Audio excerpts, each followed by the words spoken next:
have someday, and you know, to be perfectly honest, I didn't think it would benefit me personally as much either. I mean, what type of community support were you in a community in which a lot of parents were deployed on this type of, or was you were the only kid in school whose dad was deployed? Because you're not living right outside of a military base per se. Yeah. To be honest, we had neighbors who had kids. In fact, our next door neighbor, their father was a Marine Corps pilot, flew Harriers with the Marines in the 80s.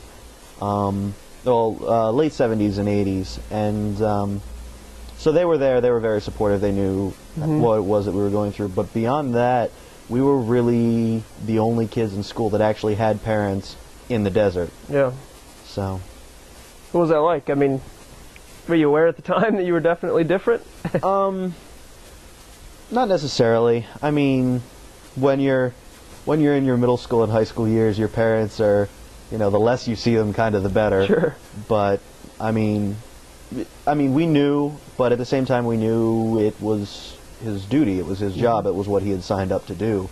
So, you know, we didn't really fault him for leaving us behind or anything. But it was difficult. What was the most difficult moment or event that he wasn't there for because of deployments? Most difficult time. Not anything like major that happened in those times, but you know, the times, the sporting events he missed, or you know, the science projects he didn't get to go to, or you know, the birthdays, just Christmas, the little things.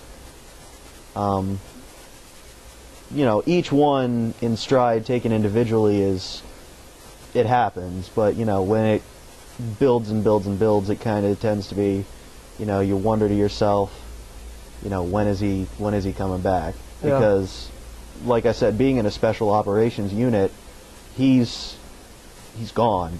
I mean, he's done when the military decides they don't need him anymore.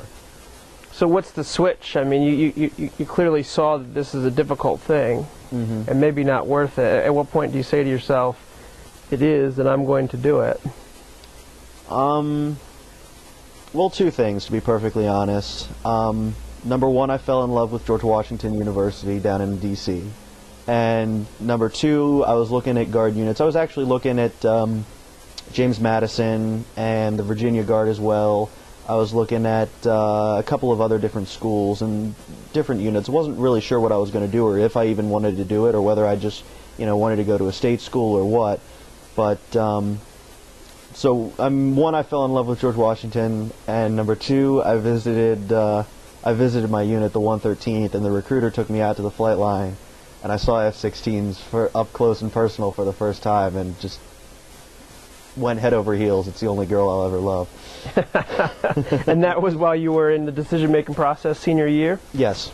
And then you left. So talk about the process in your senior year, how you went from the flight line deciding that you loved the F-16 to actually doing it. Well, my senior year, like I said, I was weighing a lot of different options and looking at a couple of different Guard units and distances and things like that. I mean, college selection is a difficult process for any high school senior. And but went down and visited the 113th at Andrews. And my recruiter was a really good guy, at least as far as recruiters go, but took me around to a couple of different shops, and I was looking at different jobs. I looked at the bomb dump. I looked at, I knew I wanted to be in maintenance, because they were, and actually still are, really short-manned.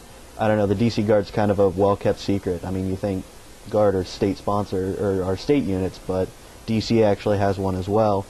And so I was looking all throughout maintenance, you know, engine shop, munitions, avionics, and I went and saw a crew chief actually launch an F-16 out on the flight line. And this was late spring, and I went back into the training manager at the unit and I said, I think I want to be a crew chief.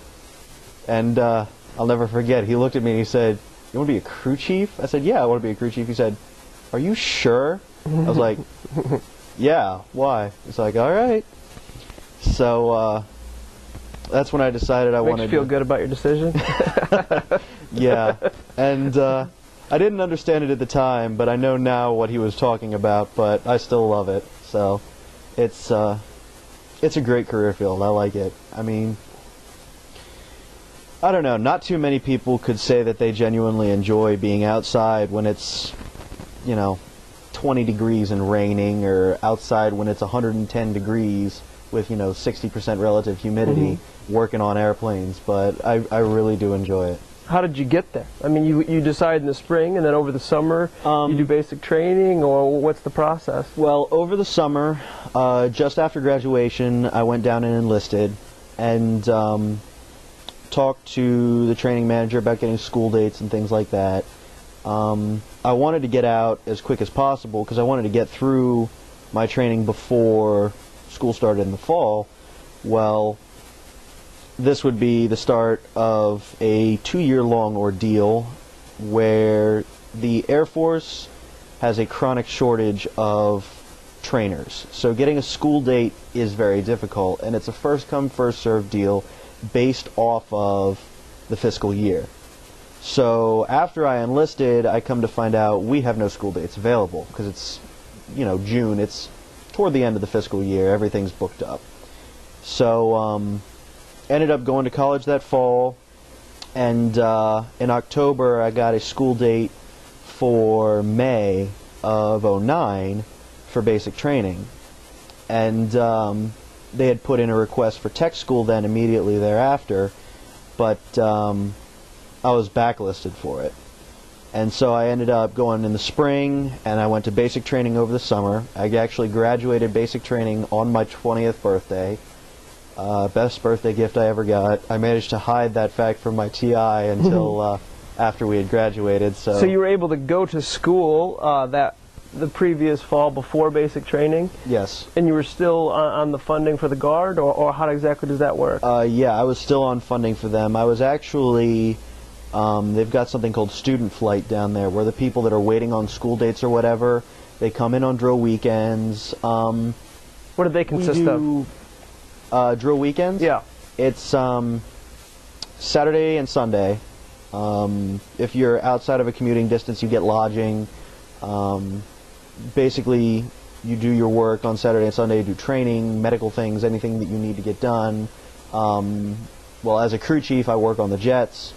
And then once it's over, you go home until the next month. When I was in student flight, we did just menial things.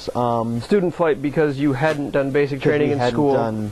Okay. Yeah, all our technical schooling. We, helped with filing, and they actually did, while I was in student flight, they did an operational readiness inspection. Basically, it's a hypothetical where the inspectors come in, they basically pick the whole base up and drop it in a war zone, and you function as though you're at war. And those usually run a little bit longer. They usually bring the whole wing in on orders for about a week. And go through different MOP procedures with your chemical gear. They throw scenarios at you like, this jet comes back with battle damage, or this jet has this part that's gone bad, or this jet has this problem with it. And you gotta... they're basically testing your leadership command and your entire chain of command, seeing how well you are at adapting and overcoming. Or they might say, oh, a round came in and hit your expediter truck. Now what do you do? Yeah. You have no expediter, so somebody has to step up and fill the role of the expediter and get the mission done and fly the sorties that we need to fly.